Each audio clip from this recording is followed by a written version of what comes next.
Hi everyone, welcome to Tuesday Talks on Facebook Live. I'm Adrienne. I am the President and CEO of Women for Sobriety, and this is my Tuesday Talk. Today we are going to talk about boundaries, and boundaries are an important topic for everyone, but this specific talk is to talk about our sister skills. This is part of our sister skills series.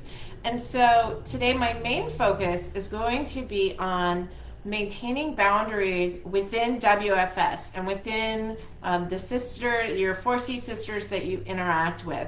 So whether that's online, in our Facebook group, in any of our in-person meetings that are run around the world, in our Zoom meetings or in our chat meetings, all of that. So that's really the focus, although a lot of these boundary things are going to be important in a lot of other areas of your life. But in case you're wondering why I'm not mentioning your family, because it's pretty important that you have boundaries with them too, that's why. So my focus today is on sister skills. So let's get started. I really like this topic because, we don't often think about this in relation to the group, but it's so important that we have good boundaries and we're practicing good boundaries with the women that we're in recovery with. So what are boundaries? We hear this all the time. Practice good boundaries, practice good boundaries. And the best definition I've ever heard is boundaries are knowing where I end and you begin. And I really like that. It's just very simple. It's knowing where I end and you begin, and it's really practicing statement 13, right? Our statement 13 tells us, I am responsible for myself and for my actions. The underlying meaning of that, of course, is that you're responsible for yourself and your actions, and I am not responsible for you. And this is where boundaries come in really important in recovery and in the group. So, I also want to start off talking about dependence versus independence versus interdependence. So dependence, as a lot of us know, is when you are reliant on something else. So when we're speaking about interpersonal boundaries, dependency really looks like taking on all of the emotions of someone else to the point where you're not feeling your own emotions anymore. You're just taking on the emotions of others. Maybe taking responsibility for other people's actions, right? We see this in domestic violence situations. Well, he wouldn't hit me if I didn't do X, Y, and Z, right? Taking on that responsibility for someone else's actions.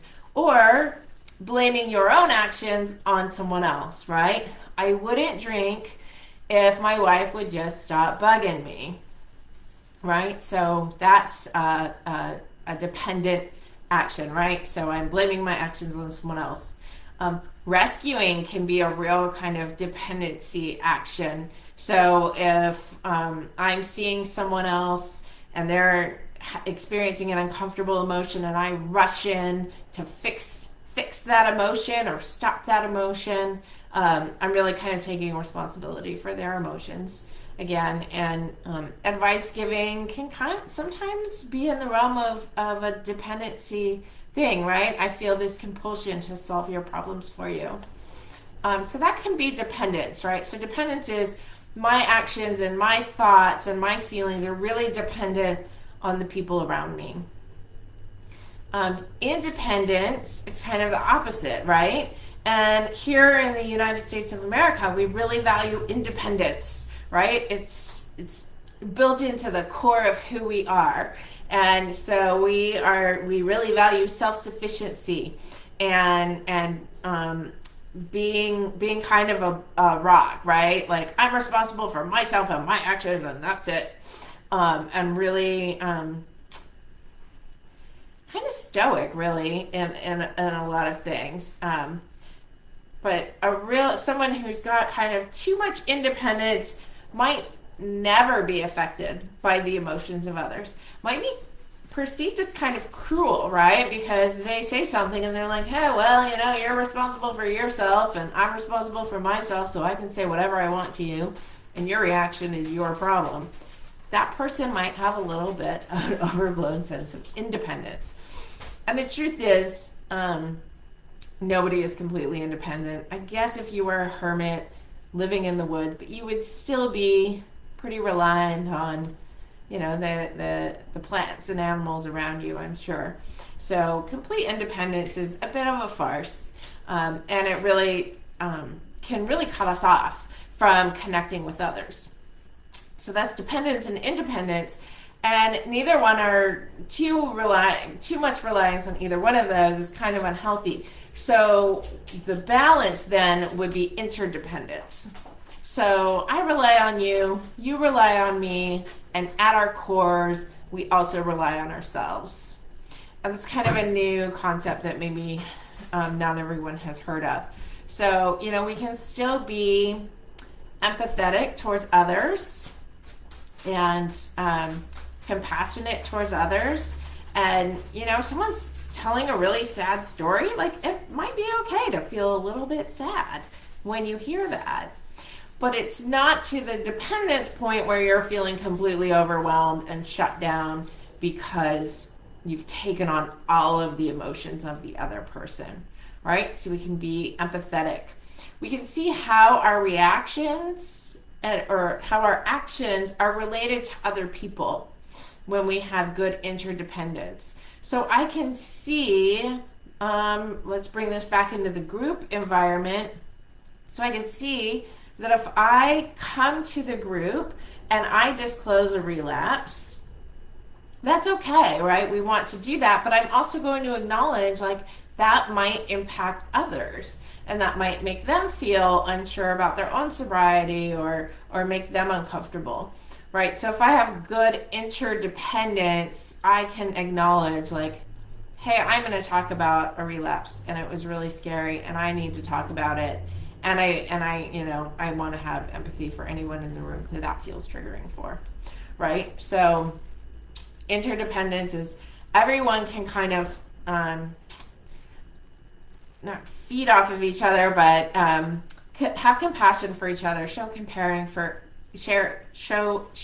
caring for each other, without getting overwhelmed by everyone else's emotions, and still own their own emotions, their own thoughts, their own feelings, but not completely shut out any kind of feedback or impact from others, right? And when we're really operating from a place of interdependence in the group, we're really able to support each other, to care about each other, to hold each other in compassion, and to feel really seen and really supported and really cared about, which is what we really want to do in the group environment. So let's talk about our little pragmatic tips for how to put this into action. So good boundaries in a group setting. Of course, we can't talk about a peer support group and boundaries without talking about confidentiality and privacy. That's the cornerstone of trust in any groups, anything like WFS. So, and this includes not mentioning what happens in the group outside of the group, but sometimes it also includes if I see my kid's second grade teacher in the group, I might not call out the fact, oh, hey, I know you, you're my kid's second grade teacher, right? She may not want to be acknowledged as a second grade teacher in the group. So I can respect that boundary of hers. That's her professional life. If she wants to bring that into the group, that's her business. So I need to respect her confidentiality and privacy by not bringing that into the group. And we talked a little bit about not bringing up other people's problems in the group, letting them bring them up. So that's our number one skill for having good boundaries in group settings is respecting confidentiality and privacy. My second tip is taken directly from the book, The Four Agreements, and it is never take anything personally, because nobody's behavior in the group is about you. Your behavior in the group is probably not about anyone else. So it's really easy for us to kind of maybe take things personally. Maybe I feel like, if somebody else has a lapse, like a use episode, I might start to take that on, and what did I do wrong, and how did I cause this, right? It's not about you. So that leads into our third tip.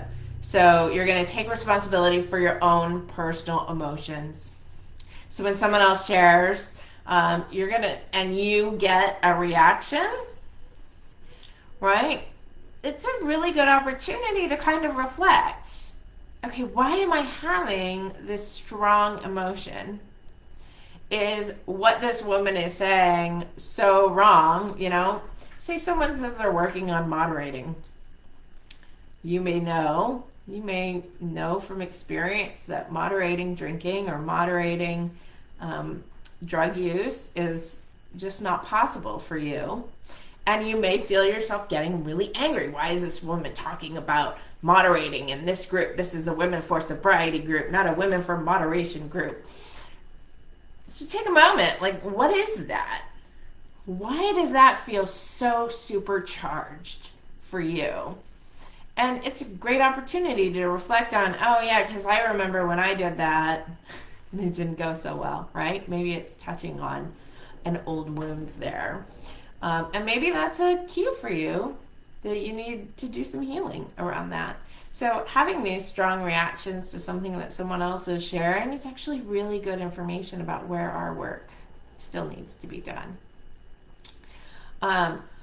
Another way that we can take responsibility for our personal emotions in group is not expecting other people to rush in and comfort you when you're experiencing a difficult emotion. And this is going to tie into the next one as well. But, if you find yourself breaking down crying in a group and people don't rush in to say, there, it's fine, don't cry, whatever, that's good. They're practicing good boundaries. They're letting you feel the fullness of your emotions. So if you're new to a group and you've had this experience, it's not something we're really used to necessarily in our culture, but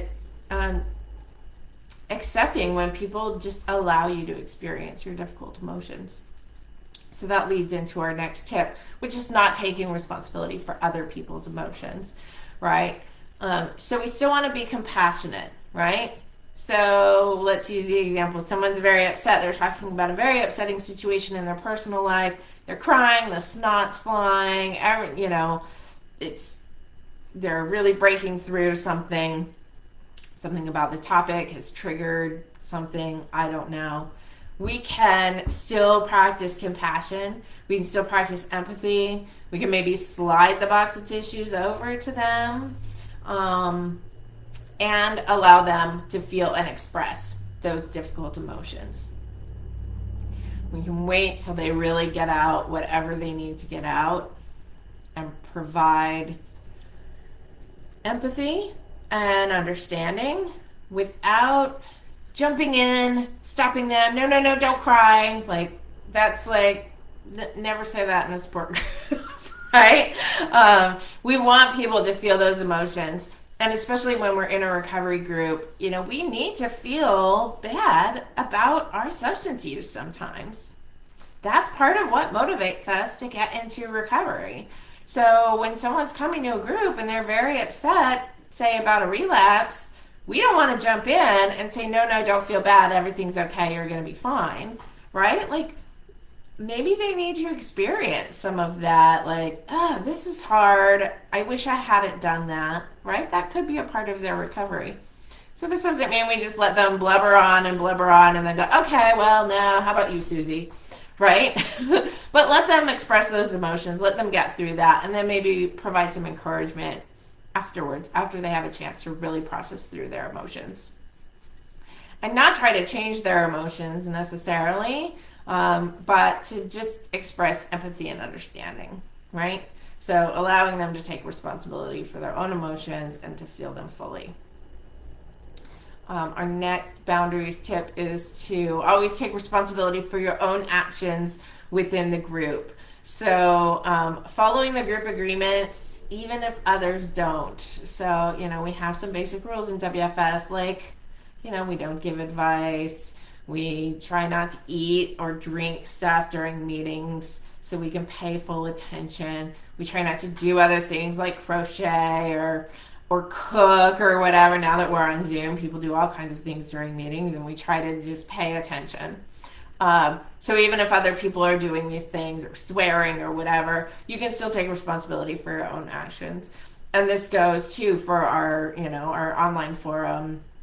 If you see a political post and people jump on the bandwagon, make all these political comments, that doesn't mean you should do it too, right? Take responsibility for your actions. Do the right thing. If you know that stuff probably shouldn't be happening on the forum, then you don't need to jump in and do it too, right? Just kind of refrain from that. Lead by example. Also, part of taking responsibility for your actions in the group is taking responsibility for your own use. So we see this a lot with new folks. Not a lot, but we see it occasionally. Someone will come in and, if you guys would just support me more, I could stay sober. Or, there's not enough meetings here, so I can't stay sober with only these meetings, right? Really, you can't blame the group for not providing enough support if you're struggling, right? You need to take responsibility, go out, find more meetings, find additional supports that will fill the needs that WFS isn't meeting, reach out more, whatever. So taking responsibility for your actions. And then also, as part of that kind of interdependent concept is apologizing if something that you do hurts someone's feelings. Now, whether or not you think you were in the wrong is not always relevant, right? Like, I'm really sorry that I hurt your feelings can really go a long way. And so apologizing for your actions if they hurt someone else can go a long way to building that group rapport. And then my final tip for boundaries and sister skills within the WFS program is the opposite of that, allowing others to take responsibility for their actions. So we sometimes see this, folks not necessarily doing this, maybe, has anyone seen so-and-so and she hasn't come to a meeting for a long time, and we all need to reach out to her and get her back in here. You know what? She knows where the meetings are. She knows the meetings are happening. Reaching out once on, hey, haven't seen you for a while. Really miss you. Hope you'll come back soon. That's one thing. Contacting someone every week when they're clearly sending messages that are not interested in participating in the group anymore, or maybe it's not a good time for them. So reaching out a bit, but not over reaching out or like hounding someone.